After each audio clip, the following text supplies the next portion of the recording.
بسم اللہ الرحمن الرحیم۔ السلام علیکم ورحمۃ اللہ وبرکاتہ۔ آج ہم دیکھیں گے کہ خاموشی کے کتنے فائدے ہیں اور ہمیں خاموشی کیوں رہنا چاہیے اور کتنا خاموش ہونا چاہیے۔ حدیث مبارکہ کی روشنی میں ہم دیکھتے ہیں۔ لمبی خاموشی لازم ہے۔ نبی صلی اللہ علیہ وسلم نے ارشاد فرمایا، تم پر اچھے اخلاق اور طویل خاموشی لازم ہے۔ اس ذات کی قسم جس کے ہاتھ میں میری جان ہے، مخلوقات نے کوئی ایسا عمل نہیں کیا جو ان دو نیکیوں کے برابر ہو۔ یعنی اچھے اخلاق ہونا بہت بڑی نیکی ہے۔ نمبر 2، طویل خاموشی یعنی بقدر ضرورت بولنا۔ اگر بہت زیادہ ضروری بات ہو اور اچھی بات کہنی ہو تو ضرور بات کرنی چاہیے، ورنہ خاموش رہنا چاہیے۔ تو نبی صلی اللہ علیہ وسلم نے اس کو 2 بہت بڑی نیکیاں کی ہیں بتائیے، یعنی کہ اچھے اخلاق میں اپنانا چاہیے، دوسرا خاموشی اختیار کرنی چاہیے۔ پھر زبان لمبی قید کی محتاج، اس بارے میں کیا فرماتے ہیں؟ سیدنا عبداللہ بن مسعود رضی اللہ تعالیٰ عنہ سے روایت ہے، فرماتے ہیں کہ مجھے اس ذات کی قسم جس کے علاوہ اور کوئی معبود برحق نہیں، روئے زمین پر زبان سے زیادہ لمبی قید و بند کی محتاج اور کوئی چیز نہیں ہے۔ مراد ہمیں اپنی زبان پہ بہت زیادہ کنٹرول کرنا چاہیے۔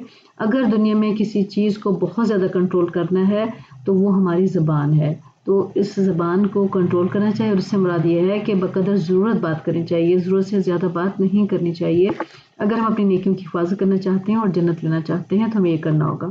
خاموشی میں نجات، رسول اللہ صلی اللہ علیہ وسلم نے ارشاد فرمایا، تم جب تک خاموش رہو گے سلامت رہو گے، پھر جب تم بولو گے تو یا تمہارے حق میں لکھا جائے گا یا تمہارے خلاف۔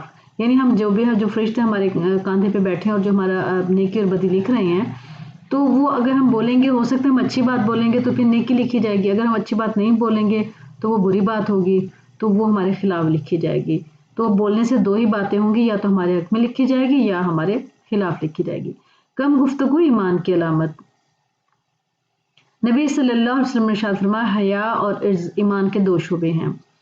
عجز سے مراد دل کا عجز نہیں بلکہ زبان کا عجز ہے، ٹھیک ہے، یعنی کم بولنا، اور اس سے مراد قلت الکلام یعنی قلیل گفتگو بھی ہے۔ تو کم گفتگو کرنا بھی ایمان کی علامت ہے۔ جو بہت زیادہ بولتا ہے، یوں سمجھ لیں کہ پھر اس حدیث کی روح سے پھر اس کے ایمان کا خطرہ ہے۔ تو ہمیں اپنے اوپر غور کرنا چاہیے، ہم بہت زیادہ بولتے ہیں یا ہم بہت زیادہ خاموش رہتے ہیں کہ جہاں ہم نے اچھی بات کرنی ہے، امر بالمعروف نہیں عن المنکر بھی کرنا ہے، تو کہیں وہاں تو نہیں ہم خاموش ہوتے۔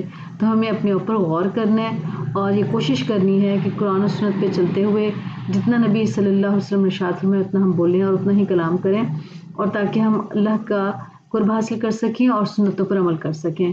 اللہ تعالیٰ ہمیں علم کے ساتھ عمل کرنے کی توفیق اور سعادت نصیب فرمائے، آمین یا رب العالمین۔ السلام علیکم ورحمۃ اللہ وبرکاتہ۔